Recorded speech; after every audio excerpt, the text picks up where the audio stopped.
Hi, everyone. Thanks for checking out another episode of ENO8 Answers. Today, we're going to talk about custom software outsourcing. Do we onshore, offshore, or nearshore? And understanding which of those options might be best for you. Along the way, since cost considerations are a big part of that equation, we're going to talk some about how can you sort of contain and control cost when building custom software.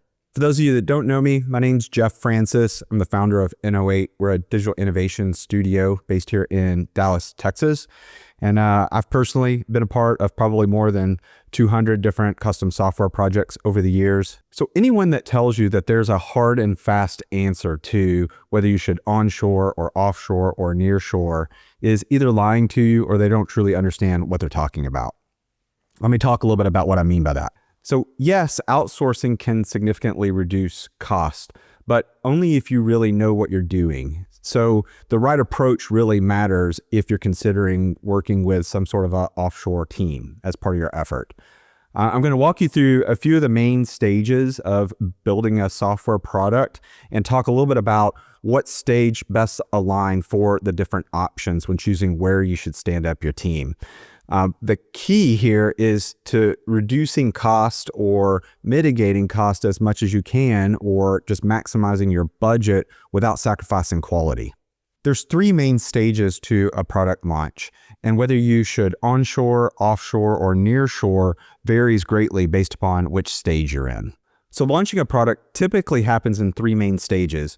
There's the initial creation and vision stage, right, which is also design. There's developing and launching sort of your V1, or as we like to call it, the minimum lovable product. And then the third main stage is when you shift into more ongoing product development. Each stage has different outsourcing considerations based on the complexity and the creativity needed for each of those stages, and also the level of collaboration required by the different team members. The more undefined the project and the more collaboration and creativity needed from the team, the more you generally need to onshore. So in the early, more creative stages of developing a product, there's more ambiguity, less clarity, and more collaboration required among some of the key players on the team. And I find that using more of an onshore team during that stage can be a lot more effective. Some of the essential roles that you would think about using an onshore option for would be roles like your product owner, the UX leader, whoever's leading the user experience or customer experience, and the technical leader too, that's doing more of the technical planning and technical design. When you get those three folks together where they can collaborate much more easily and work through clarifying a lot of the things that need to be defined up front so that you can be successful later, that usually lends itself to an onshore effort a lot better. During this stage, you're facing more of a creativity problem versus an execution problem. And the extra budget you allocate to using onshore resources during this stage can create a lot of clarity that actually will save you a whole lot of money when you get to the execution portion. All of the offshore resources in the world won't reduce your cost if you don't nail your scope first. We talk about this a lot, but really defining very clearly your scope up front is one of the best investments you can make in being really efficient throughout the rest of the product lifecycle. So if you don't nail stage one, which we often refer to as sort of the clarity or clarify stage, you're going to be plagued by problems throughout the process. So really invest up front in that piece of it to really set yourself up to be successful throughout the rest of the effort. So at this point, you want to be very specific about the goals of the team, the ownership of the different people involved. But the more clear, the more defined, and the more alignment that you can create among those different leaders during this sort of stage one piece, the faster you're going to go, the more cost effective you're going to be, and the better product that you're going to build also. One small example of an option that I find helps a lot with sort of roughing in the scope of your MLP or your V1 is something I kind of call the demo script method. Learned this from a client years ago and sort of adapted it and use it pretty frequently. And it's pretty straightforward. in general, what you want to do is think about, okay, when I build this product and I'm ready to start showing it to users and potential customers, if I have a meeting with them and I'm going to walk them through the product, what am I going to show them? And just think through it step by step. Things that are very basic. I'm going to log in. I'm going to use an email to log in. I'm going to go to the home page. I'm going to click here. I'm going to show this. I'm going to add a user. Like whatever that path would be that you're going to demonstrate to your users when you have a working version, write that down in your demo script. I find that putting it in a Google Sheet is a great format for that instead of like a Google Doc or a Word doc, because later on you can use it to help track statuses. You can even import it into tools like Jira, that kind of thing. Other people can collaborate, add notes. It's easy to do inserting and move things around, that kind of stuff. So just think through like a demo script. I'm sitting down with my target audience. I'm going to show them how great this product is. Step by step, what am I going to do? And one of the other byproducts of creating this in this format, it's a great artifact to share with your QA lead. And so I talk about the concept of what I call bookending between a product owner and a QA lead, where if you've got the product visionary or the product owner setting the direction, and then you've got the QA person who's really well aligned with that product owner, then you know that as things are going through the development process in each sprint, and QA is testing those things on the other end of the sprint, you've got a great first line of defense to help make sure that what is expected is what's getting built, right? And so the demo script option is a great tool where the product owner and maybe the QA lead can collaborate on creating what that outline looks like, and that helps create alignment for them as sort of a basis. It's not the only tool that you're going to need. I don't think it replaces the needs for other ways of documenting requirements, but it's a great way to get a large portion of the scope flushed out in a pretty easy approach. Vision does not equal scope. Here's what I mean. Many times, especially working with founders of software companies, they've got a pretty grand vision of what they believe their product is going to be. And that's terrific. That could be a great sort of guiding North Star for where you want to go with the product. But it's important to understand that vision is not the same as scope, especially as it relates to launching your MLP or your V1 of the product. And so, a simple example I use a lot is I talk about some really well-known products. You could think of, Amazon or Facebook or something like that, where you can look at that and see that product, what it is today, but also recognize that when they first launched that, the version 1 of that product was nothing close to what the current version of that product is. And it's no different with you when you're building and launching something yourself. Make sure that you can distinguish between what's my grand vision and what is my version 1 or what is my MLP that I need to launch with. And so if we think about what's important about building a minimum lovable product, it's a little bit different than an MVP, right? MVP is very focused on the product itself. MLP is very focused on the users. And so when we're trying to get clear on what would the MLP version of this product be, we try to think about what can add a lot of value, what will users love, even if it's really simple, and try to focus our version 1 around something that will be lovable, it'll be valuable, people will love to use it, and it'll be compelling enough for them to use it over the next best alternative. So that right there is the essence of what an MLP is. So we want to focus on that for our first version. And then that leads to getting that in the hands of actual users. So we want to try to get feedback early and often.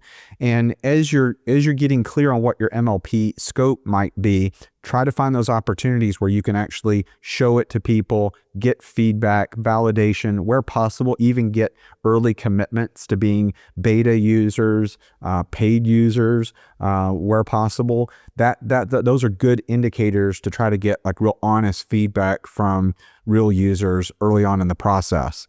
And then once you've launched that and you get that validation that, hey, we're onto something here, people like this, it's solving a problem, then you can continue to pursue your overarching vision. And even when you get to that stage, it's important to think in stages, right? So once you launch V1, you've got good traction, users are liking your product, then be very intentional about what's the next stage of that. And so iterate instead of trying to tackle things in these really huge phases where possible.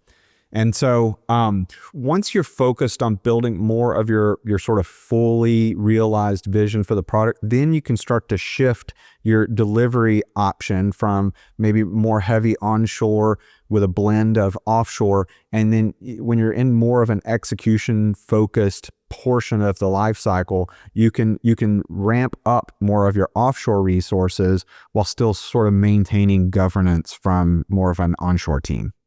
You shouldn't go heavy on offshore resources until you're really more into stage 2 of the product development. Once the project moves into more of the development or more like the execution phase, building your MLP, at this point you could consider starting to shift some of your capacity or your resources to more of an offshore team. So a few thoughts about doing that. It can work really well. You can start to get some cost benefit from shifting some of your resources there, but you want to be really careful about how you do that. One of the things that I would encourage you is to try to keep the design, the technical leadership, sometimes project management, if you can do that, and definitely product ownership as part of more the onshore effort, and then begin to use developers, QA, maybe DevOps from an offshore team to scale up the effort while still having the high collaboration with your onshore team. And one thought about some of the resources that were probably core to the effort during stage 1, I've already talked about them, your design lead, technical lead, product ownership. Even if you don't need them full time, keep them plugged in. You could consider sort of fractional allocations for some of those roles. But what we've found over the years is really having that continuity from more of the ideation and design phase to stay plugged in during the execution phase really helps make sure you stay on target. It's a pretty big mistake, in my opinion, to think that you can do all of the creative and design work and sort of toss it over the fence to an all offshore team and expect that to come back real efficiently and sort of on the target you're trying to hit. So my encouragement would be keep some of those resources plugged into the effort, even if it's fractionally during the execution phase, and you're going to come out a lot better. Take a long, hard look in the mirror before deciding how to staff up for a custom software project. What I mean by that is which model works best for you is very dependent upon what stage you are currently in, which we've talked about a little bit already, but also to your own internal capabilities and capacity, right? And so, for example, if you have no or little experience building custom software, going with a fully offshore option to develop your product is probably going to be a really bad idea. On the other hand, if you have a lot of experience building custom products or even working with distributed teams and offshore teams, perhaps you have the ability to manage that effort and make it work well. The real big question there is going to be a capacity question. Do you have the capacity and the time to spend managing that while also doing the other things that you're going to need to be doing as part of the overall effort, right? Keep in mind, you're not just building a product, you're trying to build a company a lot of times. So there's other elements that are going to weigh on your time and your attention. So just because you have the skill set and the experience might not mean that you have the capacity or the time to sort of properly oversee it. So, in teams where it's really just the founder, having a fully outsourced option could be a good approach. That could be a blend of different geographies. If you have a team that has some capabilities in-house, maybe you have strong technical leadership, maybe you have strong design or product leadership, right? You can leverage those with part of your in-house team, right? And then leverage some offshore resources to help with more of the development and QA stuff. One really valuable option that I've seen become more available and popular over the last couple of years is using fractional resources. And that's something that a lot of sort of outsource partners don't really provide. And what I mean by fractional resources is think about the real high leverage roles on a team where they're really important. They need to be covered by people who are very experienced and capable within their sort of slice of the effort, but you may not be able to justify having that type of person for 40 hours a week. So things like solutions architects or tech leads, user experience, like more strategists, maybe even designers at a certain stage when you don't have as much design work that needs to get covered. Even things like DevOps, right, could be one that would be a good consideration for fractional resources. And so those, again, fractional resources can be onshore, they can be offshore, or even nearshore, but don't sleep on the possibility that maybe the right way to cover your need is using someone who's just fractionally allocated. Maybe it's 5 or 10 hours a week.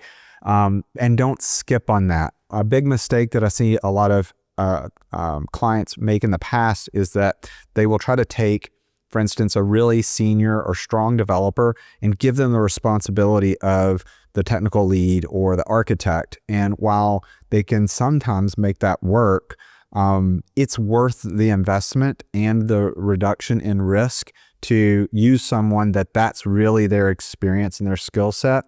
Just maybe needing them on a fractional basis could be the right solution for that.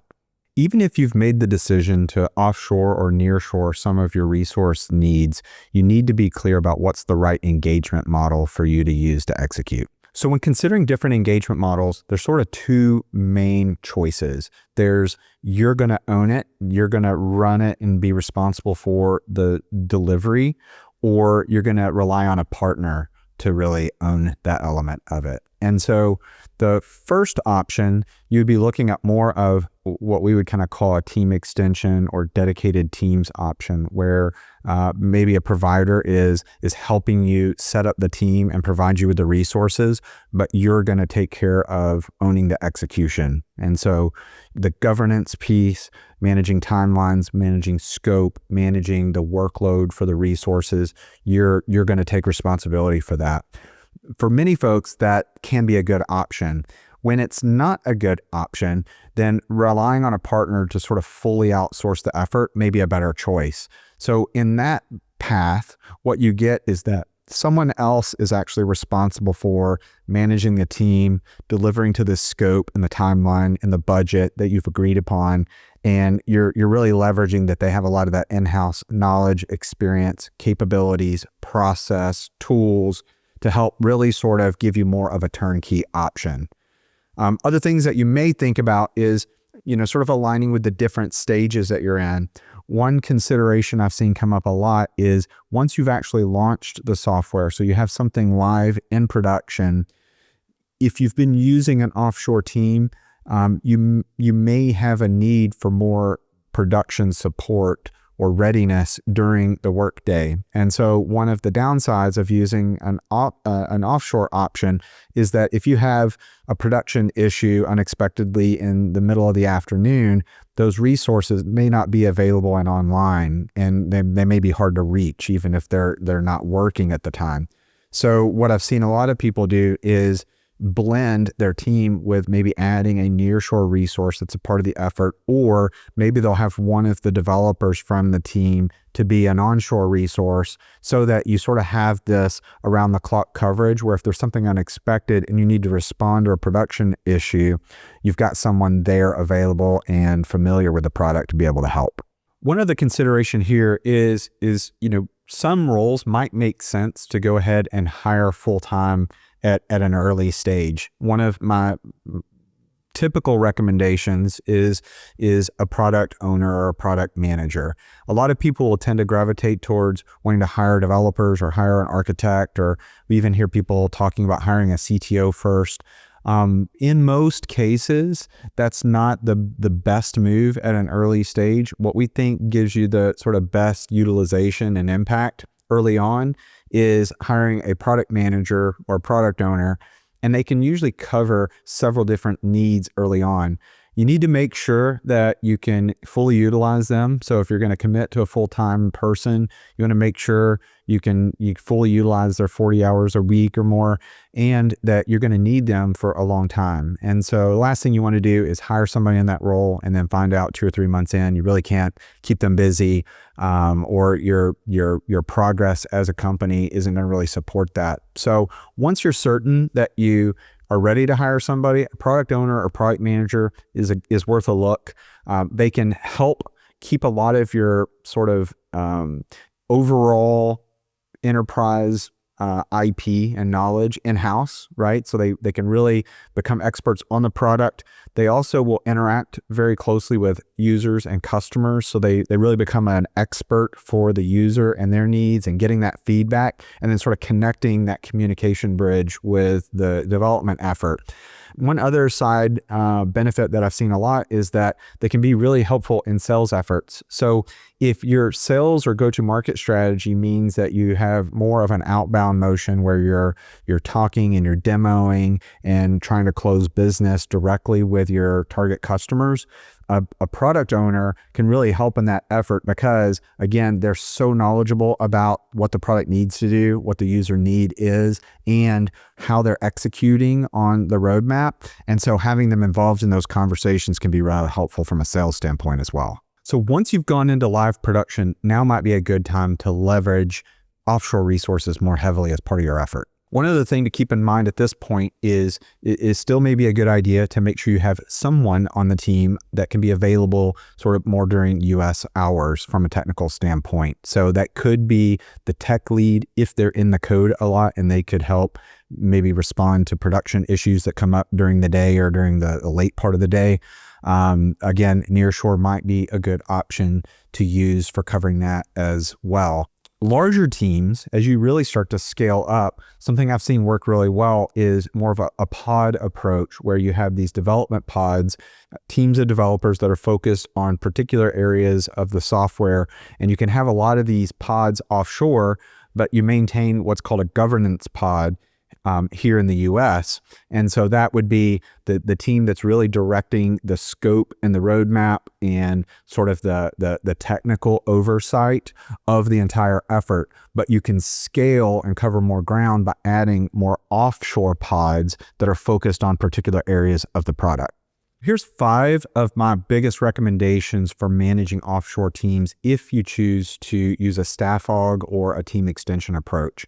Some of these are really basic and they'll still apply to teams, whether you're offshore or even all onshore, but especially when your team is distributed, these become even more important. First one is maintaining your overall cadence, like your ceremonies, and the ground level of that is your daily stand-up meeting. It's a great pulse check every day. You get sort of these micro check-ins each day, seeing what's the status of the different things that are being worked on within the sprint.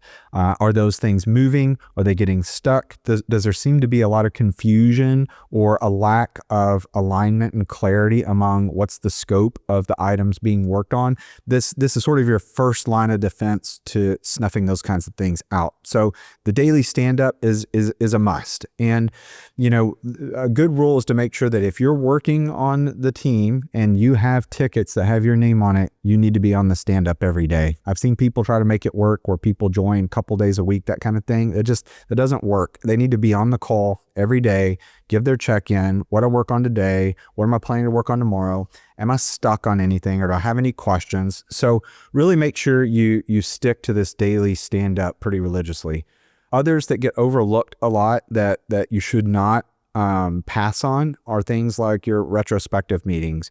Now, you may not need to do a retrospective every single sprint, but you do need to do them regularly. And this is the opportunity for you to stop, see what's working, see what's not working, hear from everybody on the team on what can be done process-wise to help make everybody a lot more effective. Make sure you identify your different ceremonies, and some of those I'll talk about in more detail here, but make sure you identify what those are and you really follow those and stick to it.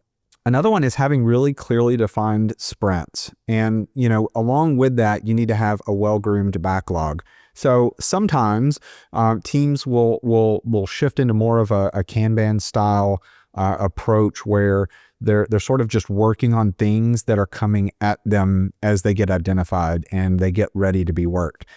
That can work. However, what I think in those scenarios frustrates executives and other stakeholders is they don't really have a lot of clarity around more road mapping. Like, when are we going to do a release? What's going to be in that release? And then what's going to be in the release after that one? So sort of having this structured vision to when things are going to be worked on and when they're going to be released into production, that's a little bit harder to do in more of a Kanban style. So because of that reason, I tend to recommend sticking to sprints. You can work with sprint intervals to find what works best for you. Generally speaking, we work off of 2-week sprints. We just find that that's kind of a good sweet spot between long enough that you're sort of not overwhelmed with the process and governance activity for planning and executing those, but it's short enough that you can kind of have increments where you can gauge progress. So make sure you have well-defined sprints. You stick to those sprints, and you're doing a great job on the product planning side of it to make sure your backlog is clear, it's well groomed, it's estimated, and it's ready. And so a good rule of thumb is if you can get a point where you consistently have 2 sprints worth of work already planned and ready to go in the backlog, that's a pretty good spot to be in.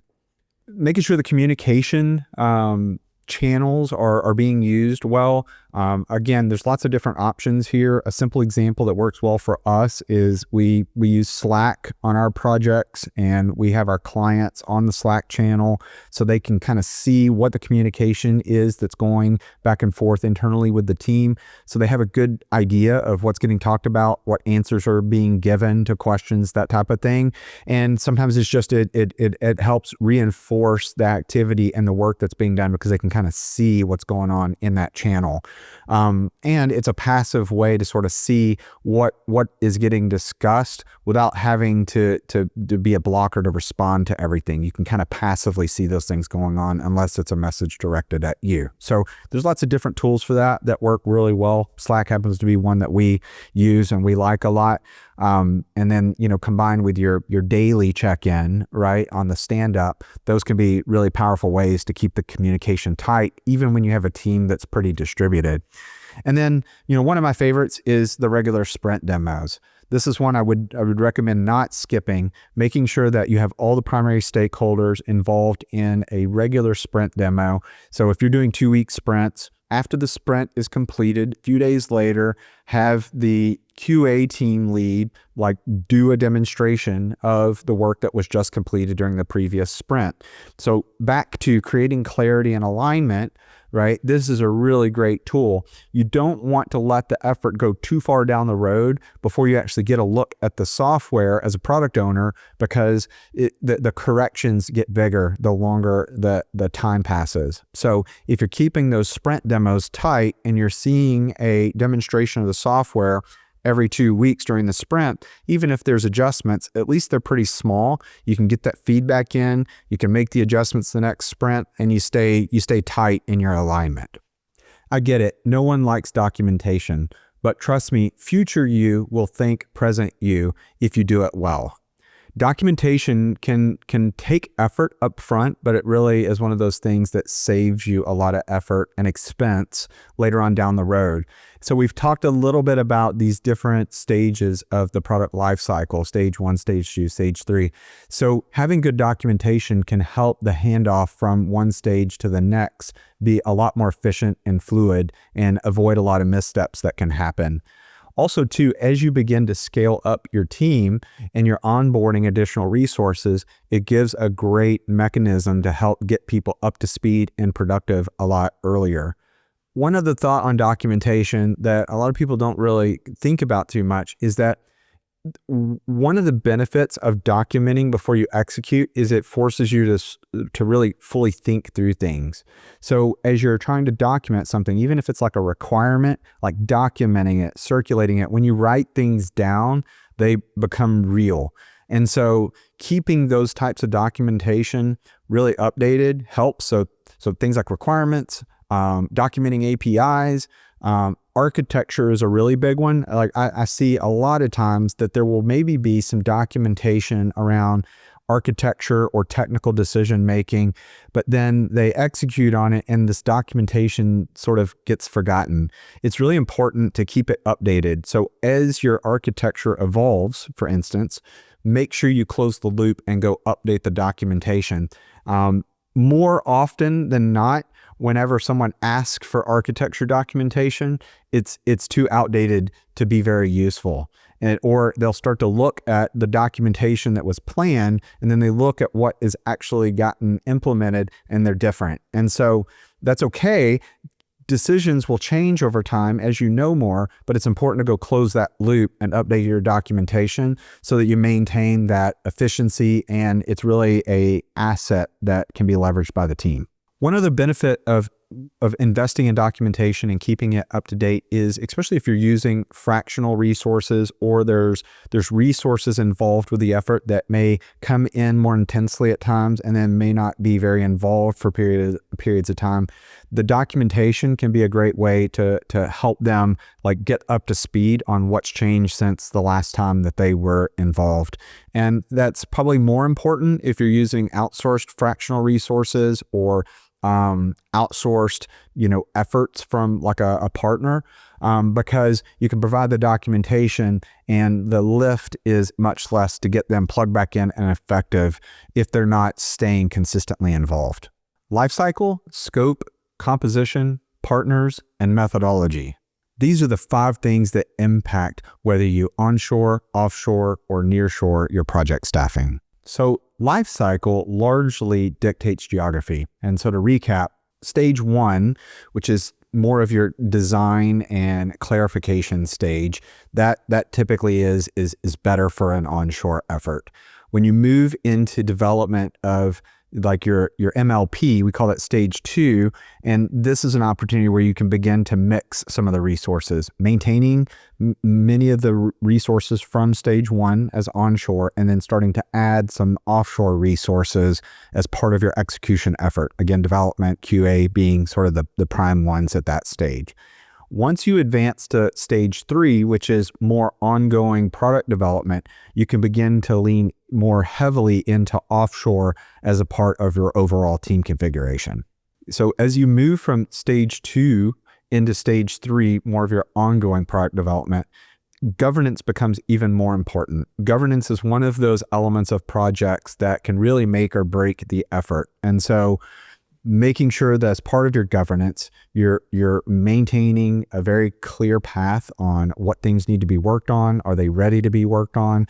Do we know how much effort they're going to require? Do we know the schedule that we intend to release those on? So the governance is still very important even when you settle into sort of an ongoing product development stage. If we think about hiring strategically, then, a couple of items to keep in mind there. One is that, you can potentially use fractional resources for some of the real critical roles that maybe you don't have the ability to have full time at this point.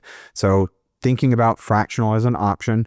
You want to maintain most of the ownership of the big roles with onshore teams. So design, product, technical leadership. If possible, you want to try to keep the ownership of those elements with part of your onshore team. You can think about options as nearshore to help serve some of your needs of maybe a little more cost effective than onshore, but maintaining sort of a time zone alignment with your customers so you can help support with production issues. So keep in mind, nearshore may be a good option for that. And then think of offshore as being able to scale up your capacity and your bandwidth of how much you can get done, and then ongoing support and further product development on a longer term basis. So offshore can help with that option once you get to that stage. Another key takeaway, regardless of where you are in the life cycle, is careful partner selection. This one's really important. There's lots of different approaches to helping pick the right partners, but I think a couple of things to keep in mind is, do they have a good track record of doing what they say? Like when they set expectations, do they tend to follow through on those expectations? So timeline, budget, what gets built versus what was requested, those kinds of things. Do you feel comfortable working with them? Do you trust them? Trust is a really huge element in partner selection. The other one is, do they offer the right sort of options that fit what your needs are? A lot of different partners specialize in different kinds of resources, different geographies. So making sure that you're clear about what you think that your needs are and how they're set up to be successful, right?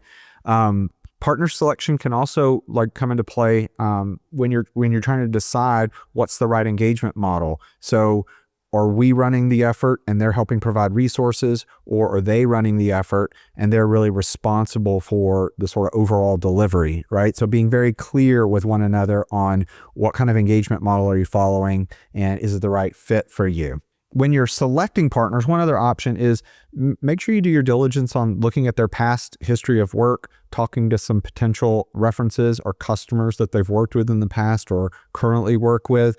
Doing a little bit of that diligence up front can also help give you a better feel for the right partner that you're going to work with.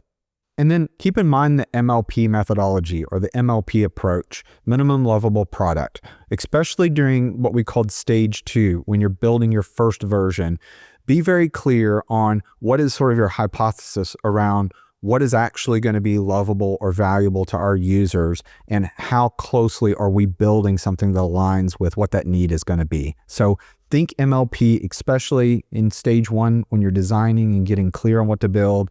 And as you move into stage 2 to actually build the version 1 of the product, MLP is a great approach that will really help you make sure you're hitting the target.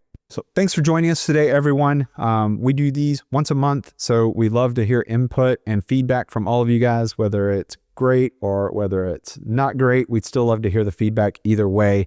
If you have thoughts on today's video, or if you have ideas or suggestions for maybe a future ENO8 answer, send those to us. You can email it to info@eno8.com, or I'm pretty active on LinkedIn. You can find me on LinkedIn and send me a direct message there. If you want information on ENO8's approach to doing a lot of the things we talked about today, we call it our innovation lab. It's an excellent framework and process that we help clients really drive a lot of clarity and in turn efficiency and just building better products.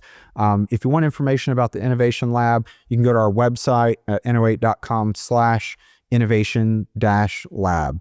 Again, thanks for joining us today. Hope to see you next time.